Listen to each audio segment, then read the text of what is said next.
नमस्कार, मी रुपाली भोसले, म्हणजेच तुमची लाडकी संजना। जसं तुम्हाला आमच्याविषयी जाणून घेण्याची उत्सुकता असेल तसंच तुमच्या फायद्याचं काय आहे हे सांगण्यासाठी मी इथे आले। आम्ही घेऊन आलो आहोत नव्या मुंबईला जोडणारा असा एक प्रीमियम कमर्शियल प्रोजेक्ट। सिरियसली सहज परवडेल असा पण तरीही मॉडर्न इन्फ्रास्ट्रक्चर असलेला हा प्रोजेक्ट आहे। ह्या प्रोजेक्टमध्ये तुम्हाला मिळणार आहे प्रीमियम शॉप्स, ऑफिसेस, घरं आणि बरंच काही। हा प्रोजेक्ट आहे Alto फिल्मचा premium project grand Uran centre. विनोदी भूमिकांच्या माध्यमातून घराघरात पोहोचलेला अभिनेता दिलीप जोशी अर्थात जेठालाल शनिवारी कळंबोलीकरांच्या भेटीस आला होता। निमित्त होतं ते कळंबोली येथील प्रसिद्ध व्हीएन इलेक्ट्रॉनिक शोरूमच्या भव्य स्वरूपात नवीन पत्त्यावर स्थलांतरित होत असलेल्या शुभारंभ सोहळ्याचं। यावेळी उद्घाटन सोहळ्यास अभिनेता दिलीप जोशी, उद्योजक विजय कक्कड, व्हीएन इलेक्ट्रॉनिक्सचे संचालक मोहित कक्कड, मावळ लोकसभेचे खासदार श्रीरंग बारणे, आमदार प्रशांत ठाकूर, माजी उपमहापौर जगदीश गायकवाड इतर मान्यवर उपस्थित होते। या शोरूमचा नवीन पत्ता रेजेन्सी एलेन्झा CHS सेक्टर 10E कळंबोली असा आहे। या उद्घाटन सोहळ्यात पनवेलकरांना विविधसह दिलीप जोशी यांना भेटण्याची सुवर्ण संधी मिळाली। पब्लिक का प्यार देखकर हमारे तरफ पूरा उनका विश्वास देखकर बहुत खुशी मिल रही है। अप्रोक्सीमेटली 3000 से प्लस पब्लिक आई है आज हमारे पास शोरूम देखने के लिए। तो हमारा यहाँ पर 35 साल हो गए आज। तो ये मेरे फादर ने स्टार्ट किया था व्हीएन इलेक्ट्रॉनिक्स आज से 35 साल पहले, और 35 साल से हमारा जो विश्वास है वो आज भी बना हुआ है लोगों के साथ। कभी आज तक हमारा कोई प्रॉब्लम नहीं हुआ, वही सबसे बड़ी हमारी कामयाबी है आज। और मुझे बहुत खुशी है कि आज मैक्सिमम पब्लिक आई है और हमारा इसी तरीके से पब्लिक के तरफ सपोर्ट, डिस्काउंट ऑफर होते रहेंगे हमेशा और हम देते रहेंगे। माणुसकी आणि कर्तव्याची जाण ठेवून सदैव काम करणारे, गोरगरिबांचे आधारस्तंभ आणि आधारवड माजी खासदार लोकनेते रामशेठ ठाकूर यांच्या वाढदिवसानिमित्त सामाजिक, शैक्षणिक, राजकीय, क्रीडा, सांस्कृतिक अशा विविध क्षेत्रातील मान्यवरांनी, कार्यकर्ते, हितचिंतकांनी अभिष्टचिंतन केलं। आपली आर्थिक शक्ती लोककल्याणासाठी सढळ हस्ते खर्च करणारे लोकनेते रामशेठ ठाकूर यांचा 74वा वाढदिवस विविध समाजोपयोगी उपक्रमांनी साजरा झाला।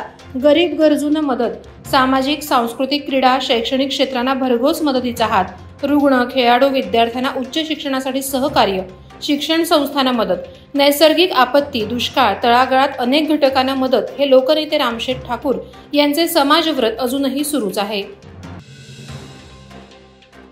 उरण तालुक्यात अचानक विद्युत पुरवठा खंडित झाल्याची घटना घडली। मात्र खंडित झालेला विद्युत पुरवठा सुरळीत होण्यास पहाटेचे 3:45 वाजल्याने तालुक्यातील 34 गावातील रहिवाशांना अंधारात उकाड्याचा सामना करत संपूर्ण रात्र जागून काढावी लागली। उरण शहर तालुक्यातील अनेक गावांना, प्रकल्प आणि व्यावसायिकांना महावितरण कंपनीच्या माध्यमातून विद्युत पुरवठा करण्यात येत आहे। मात्र महावितरण कंपनीच्या ढिसाळ कारभारामुळे वारंवार विद्युत पुरवठा खंडित होत असल्याने त्याचा त्रास हा गोरगरीब जनतेला नाहक सहन करावा लागत आहे। पेण शहराला पाणी पुरवठा करण्याकरता भोगावती नदीच्या ज्या भागातून पाणी लिफ्ट केलं जातं त्याच भागात पेण शहरातील गटाराचं सांडपाणी कोणतीही प्रक्रिया न करता थेट नदीत सोडलं जात आहे।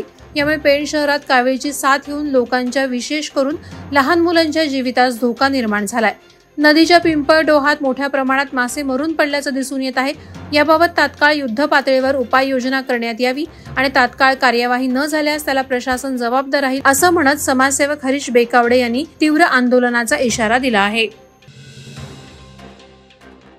माणगाव तालुका आणि इंदापूर विभागातील 23 गावं आणि 32 वाड्या भीषण पाणी टंचाईग्रस्त असून ते पाण्यासाठी वणवण फिरत आहेत। मात्र इंदापूर विभागातील निर्मल ग्राम पुरस्कार प्राप्त रातवड ग्रामपंचायतीत नव्याने चालू केलेल्या 35 लाख रुपये खर्चाच्या जलजीवन योजनेचे पाणी हे फक्त पिण्यासाठी वापरले जात असून जुनी राष्ट्रीय पेयजल योजनेचे पाणी हे घरातील स्वच्छतेसाठी वापरले जात आहे। तसंच या राष्ट्रीय पेयजल पाणी योजनेचे पाईपलाईनही गेल्या महिनाभरापासून फुटली असताना रोज हजारो लिटर पाणी हे वाया जात आहे। ग्रामपंचायतीला पाण्याची किंमत अद्याप समजली नसल्याचं बोललं जात आहे। अलिबाग येथील जिल्हा रुग्णालयाला समस्यांनी घेरलाय। तेथील ब्लड बँकेच्या इमारतीला गळती लागलेली आहे। त्यामुळे इमारतीच्या वरच्या बाजूला सुरू असलेल्या बांधकामासाठी वापरले जाणारे पाणी थेट ब्लड बँकेत उतरलं आहे। ब्लड बँकेच्या फरशीवर साचलेलं पाणी शोषून घेण्यासाठी ठिकठिकाणी गोणपाट किंवा फडकी टाकलेली पाहायला मिळतात। त्यामुळे तिथं काम करणारे कर्मचारी, अधिकारी यांच्याबरोबरच रक्तदान किंवा इतर कामासाठी येणाऱ्या नागरिक आणि रुग्णांना त्रास सहन करावा लागत आहे। छतावरून येणारं पाणी भिंतीत झिरपून विजेचा धक्का बसण्याची देखील भीती आहे.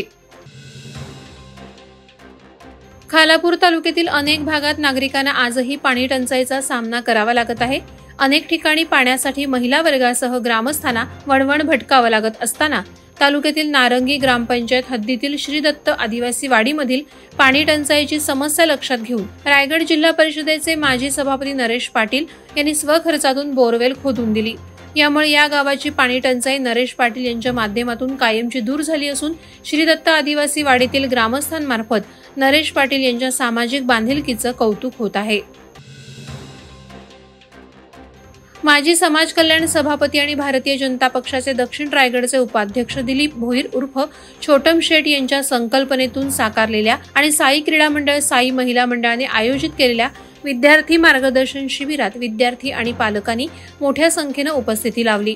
ज्येष्ठ शास्त्रज्ञ आणि शिक्षण तज्ज्ञ डॉक्टर दिलीप देशमुख हे या शिबिरात मार्गदर्शक म्हणून उपस्थित होते. त्यांनी आपल्या खेळकर शैलीत 10वी आणि 12वीच्या विद्यार्थ्यांना करिअरविषयी मार्गदर्शन केलं. त्यांच्या लालित्यपूर्ण आणि ज्ञानपूर्ण शैलीमुळे विद्यार्थी आणि पालक कार्यक्रमात हरवून गेले. शिववाहतूक सेना महाराष्ट्र राज्य अध्यक्ष डॉक्टर महेश पोरे यांच्या कार्यप्रणालीवर विश्वास ठेवून अनेक तरुण पुढे येत आहेत. नुकताच शिववाहतूक सेना महाराष्ट्र राज्य रायगड जिल्हा उपसंघटकपदी रोनिक झेमसे तर शिवसेना वाहतूक सेना महाराष्ट्र राज्य पेण शहराध्यक्षपदी गौरव म्हात्रे यांची नियुक्ती करण्यात आली. यावेळी शिववाहतूक सेना महाराष्ट्र राज्य अध्यक्ष डॉक्टर महेश पोरे आणि शिवसेना रायगड उपजिल्हा प्रमुख अविनाश म्हात्रे यांच्या उपस्थितीत त्यांना नियुक्तीपत्र देण्यात आलं.